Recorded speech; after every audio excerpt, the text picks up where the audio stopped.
man. First thing I like to do is thank you for doing this interview with Stopbeefin Yeah, for sure that. And to get started, can you tell the fans and listeners who you are and where you're from? My name is Beasty, CEO Fully Focus, East Side of Map. Definitely, definitely. And how long have you been pursuing music to be your career, and what made you decide to get into the game? Really, I started pursuing it probably like about 2012, but I've been a Okay. strong music person since I can remember. Okay, dope. And my inspiration was like Death Row, you know.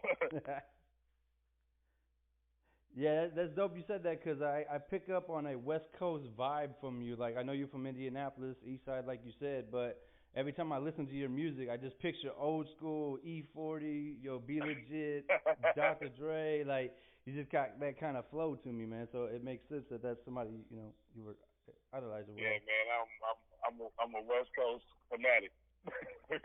Now, like I said, from you being from Indianapolis, how'd you get put on to the West Coast so much? Like, if people don't know, Indianapolis, we're in the dead center. So people go East Coast, some people go South Coast, some people go West. So what gravitated you to the West Coast?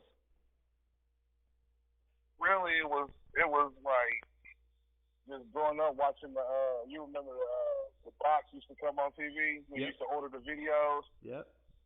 and I used to see the Dr. Dre video, him and Snoop, "Let Me Ride," Yeah. Yeah. and I just caught on to it, and then they just kept on dropping. And then Tupac came, it was a wrap. Mm. It's interesting you say that too because people don't give the Boxer credit, but I remember watching the Box 24/7, hoping to see the new NWA video, or like, yo, somebody pay for that real quick. Let's get this into it today. So. Yeah, most definitely the box is originator to me, but I feel that way. Now you said you got into it in 2012. What was your first sign that you were making the right decision? Like, what was the first victory or the first sign of success that told you, yeah, I can actually be a rapper, be in this music game? See, I was never originally supposed to start rapping. I Mm. had artists, so it was like one of my artists, they was dragging their feet, Mm. and another one of my artists, he had moved down to Florida, and I had a group of youngsters. There was five of them, and they broke apart, and I felt like I had to keep my label going, so I tried one song and I performed it, and I got the reviews I got from my performance in the song, and I was addicted ever since. Oh wow, that's interesting. And unfortunately, that seems to be how it goes. You got somebody like you who's really business oriented and really focused, like fully focused CNT, like you said. And then you got the talent, the artists who say, all we need is somebody to support us, and we all the way out of here. And then they realize how much work it is. Like, there's so much work in this music stuff that people don't Yeah. understand. That I laugh sometimes when people say they really want to be in this game, because I'm like, if you really want to be in this game, I should see you on social media every day, like doing simple stuff. Every single day. But another thing that scares people away from the music, they don't understand how expensive it is. Phew. They don't understand how expensive it is, man. Because really, over the years, man, yeah, over the years, I've spent a lot of money. Shows for 2,000, shows for 500, studio time, promotions. It gets up there. And some people not dedicated to do that. I'm glad you brought that up because I've always wanted to have that conversation with an artist. Like, when you spend money for that type of stuff, like that promo, the performances, the concerts, like, do you get an actual return on your investment for that, or is it just more for the exposure and saying you did that for your fans? Like, I try and figure that out because, with Stop Beefin Radio, we do a lot of stuff to help artists, and sometimes I'm like, dang, if y'all just came us instead of doing that one, yeah, it might have been better. But I know there's a reason behind it, so I'm definitely interested in that thought process. But at the beginning, man, I was just so hard up on getting exposure. I really was just cashing out and not registering the show. So people don't know when you do a show, you register it with BMI, you know what I'm saying, you get a return on it. You know what I'm saying? Yep. So, and at first I wasn't doing that. Like, I would strictly give them the money, go do my 10 minutes, and basically, hopefully, gain some fans, you know what I'm saying, pass out merch and CDs. Yep. But you definitely need to register your show after you perform because you get a return even if you pay or you don't. Yeah. And see, with knowing that, I always wonder why artists just don't go rent a small club. The smallest of small clubs there is possible. Who cares? Who cares if nobody's in that building? Because if they registered their music, you're going to get paid. You know what I mean? And, you know, that can lead to some opportunities. Plus, once you start having clubs under you, you know. But I'm glad to hear you understand that part of it because so many artists don't understand that simple thing. If you perform, you're going to get paid right back. So you're just giving the money. You're not going to get the whole point back. You're not going to get it all back. But a couple times it comes back tenfold. So it's great to hear that you have that mind state. Exactly. Like when I was doing the shows at the Vogue, I think I done performed at the Vogue more than many artists. Yeah, I do see your name always on the Vogue flyers. I couldn't say that for you. Like every time they're like, "There's a Vogue show coming with Bumby or somebody great," you're like, "Oh, Beasty's open, okay." yeah, definitely. Like you know what I'm saying. I definitely I do it really heavy. You know what I'm saying. He's a cool dude. But after you know what I'm saying, I start noticing. You register, you know what I'm saying? But you gotta pay sometimes to get your, get your slot, but you gotta register because you definitely get a nice little back. You do. Especially if you're doing the Vogue because of what's that, 2,000 people? So you get a percentage of those earballs. That's definitely a straight venue. That's why I said I would perform at the Vogue. And speaking of your performances, I think that was, I've always seen you on social media. I've been following your music for a while with the, well-connected, greatest DJs. We're very familiar with what you do out here. But I first really got in tuned when you did the performance for Tragic Showcase I happened to be at. Like, I know your music was good, but your performance is surprisingly great. You know what I mean? Like, it's old school, and I don't mean that as a knock. It's just you're very defined in what you do. So what got you into performing? Like everybody raps, but how did you become so great at performing on, for those situations? What the thing with performing is, like, when you start, like, I don't know, man, it's kind of like, the first couple of times, you know what I'm saying, you got to learn how to interact with the crowd. Yep. You get to interacting with the crowd good, and, and after that, you bouncing back and forth on the stage, and, you see people rocking to your music, so you know that your music is not bad. Right. So that brings another notch to your, performance skill. Yep. Yeah, like and so you get to seeing that, and you know that they go rock with you. And there's been times that I went in the Vogue, and people already asked me, not people that I know, these like literally the people in there, like, are you performing tonight? Yeah.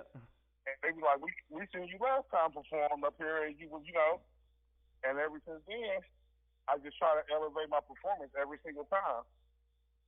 Well, it definitely shows, man. Like you said, you do a lot of shows. You're very consistent. You put your money in your, where it has to go to get those opportunities. But you just don't use those opportunities and waste them. Like you take full advantage. You have great crowd engagement. You like you said, you're an MC. Like, so I salute you on that. Appreciate that. Now, I gotta say, probably one of the first songs I really picked up from you. Well, not first, but I know "Addicted to Money" with Lil Scooty. You know what I mean? Like when I saw you were rocking with Scooty, I was like, okay, yeah, he's serious. And then another one I've been checking out from you was the one with you and Tony Cleveland. How are you getting, or I don't want to say how are you because you're a made man out here yourself, but what's it like to have other bosses in the city, want to collaborate with you and work with you and make music together with you? It's just, the relationship sometimes, with both of them, I had a relationship before the music, Got you. And, I was dealing with Scooty for a minute, you know what I'm saying? We still rock heavy together. And, well, Tony, me and him used to perform back together in the Rock House days, and we always just had a connection. You know what I'm saying? Gotcha. We call each other brother. You know what I'm saying? So we already always talked about doing a song, and that song "How You What" is really almost like 10 years in the making. Like Okay. we supposed to bend some songs, but we got something.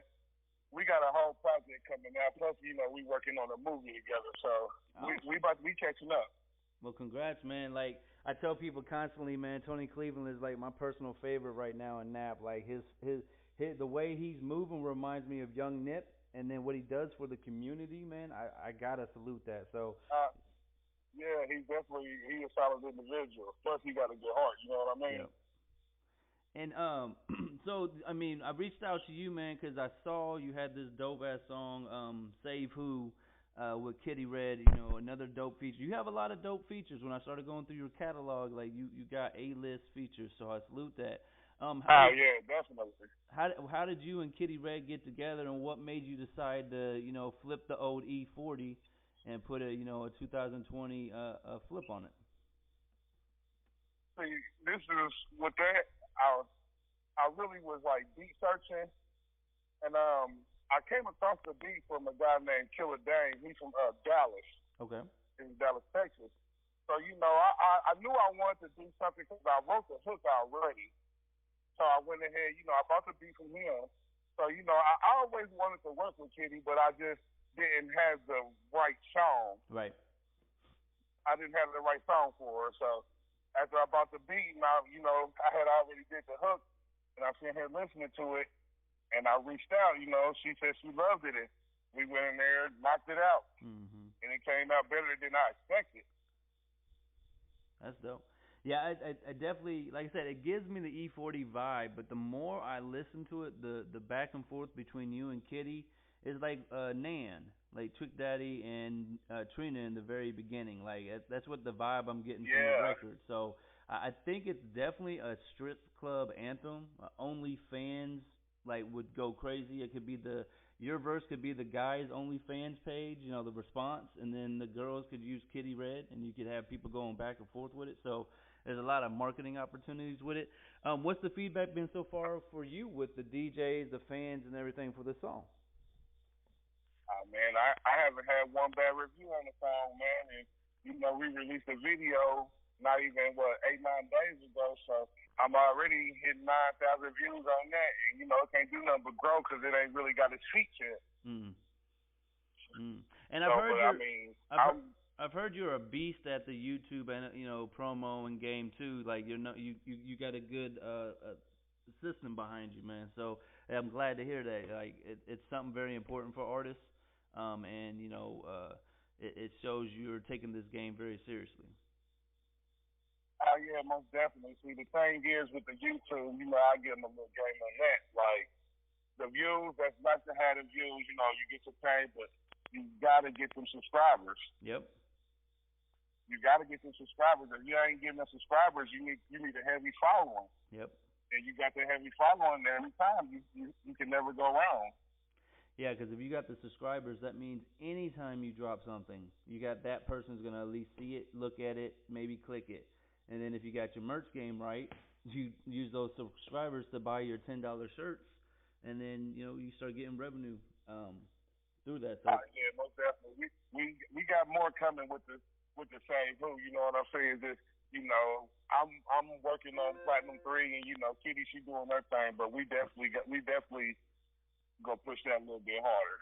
Yeah, I definitely think as soon as Corona opens up again, like you, her, and the strip club of choice doing a real big party together, like that would really push it to the limit for you.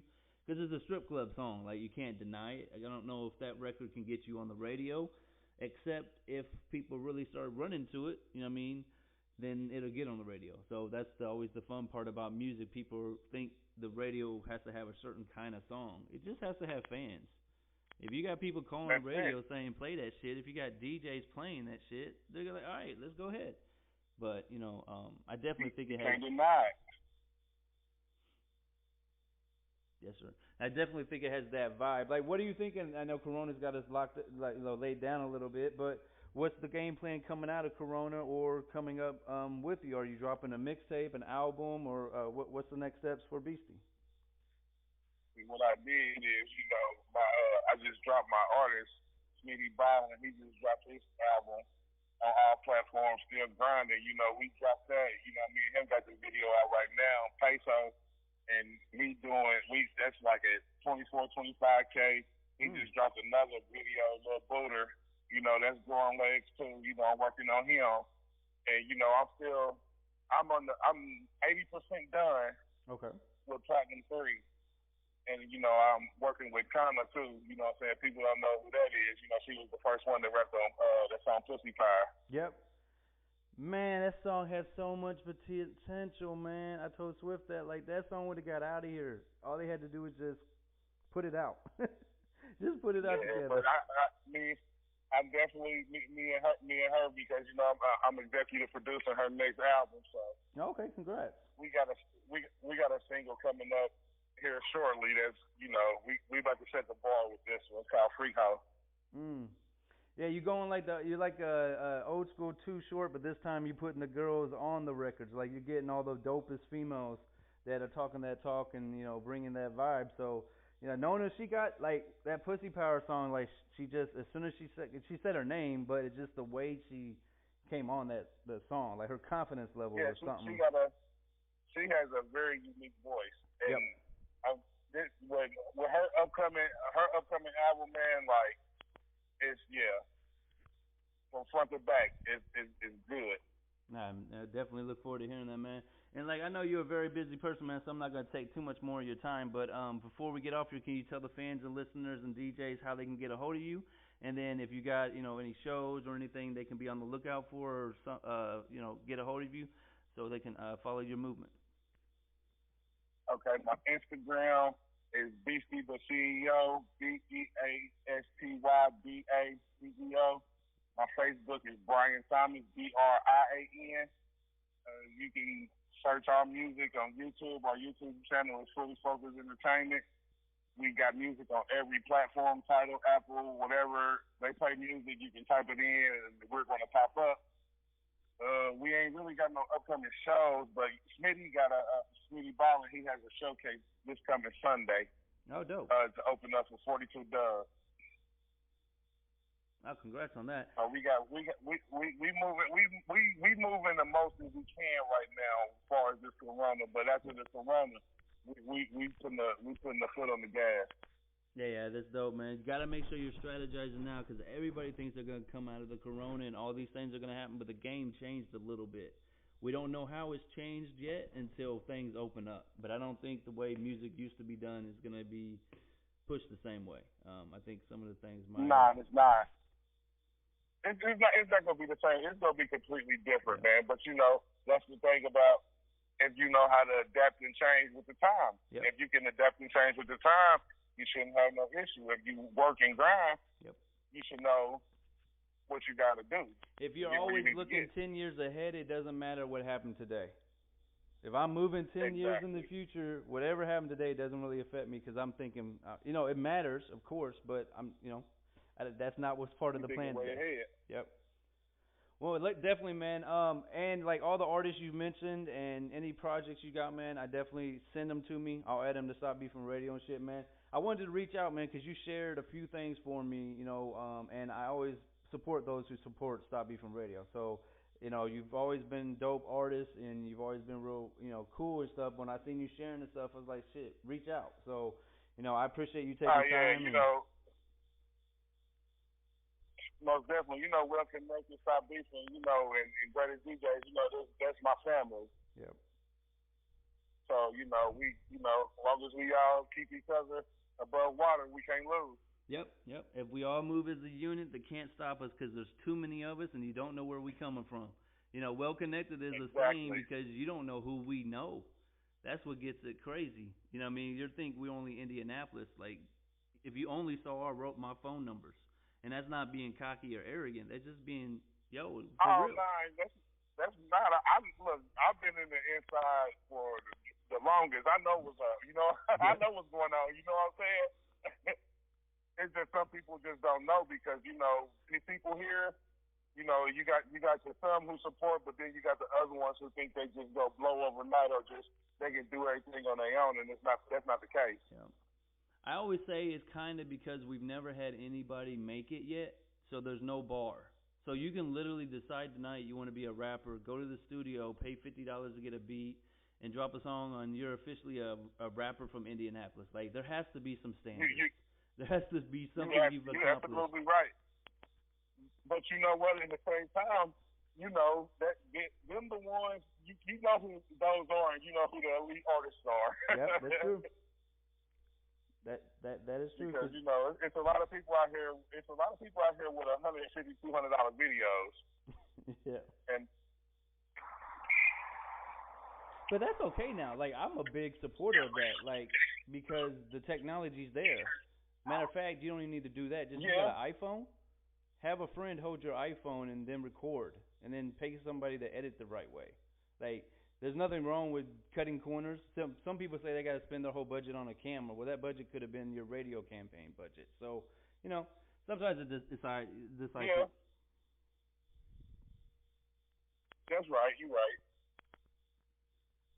But like I said, that's my perspective because I don't look at it from the same perspective. Like as an artist, you want the best, and I understand that. Like artists want to have the best video, they want to have the best clothing, they want to have, and it makes sense because you got an image and stuff you're trying to develop.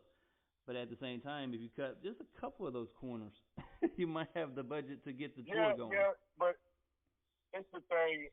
You can cut the corners and cut the budget, but you got to make sure it look right. Yeah. Yep. Like it's nothing wrong with paying that price, but at the same time, don't have it looking like that price. You're right, and that's one thing you do a lot of. Your videos are always crystal clean, crisp, like professionally shot. Like I've never seen you do any kind of, half-ass type shit. Like it shows you take this seriously. So I definitely salute you on that. Most definitely. And then before we get off here, man, you got any shout-outs or anybody you want to, holler at or for supporting you? And then definitely thank you for this opportunity, man. We'll get out of here. And I shout out to everybody, man. Everybody, the people that's working, shout out to, in the Pacifics, I deal with, my certain ones who I deal with on the normal, but, I support everybody, man. But definitely, man. Well, like I said, we really appreciate your music. I'm a big fan of what you do. I look forward to seeing the next steps, and now you got my direct contact information.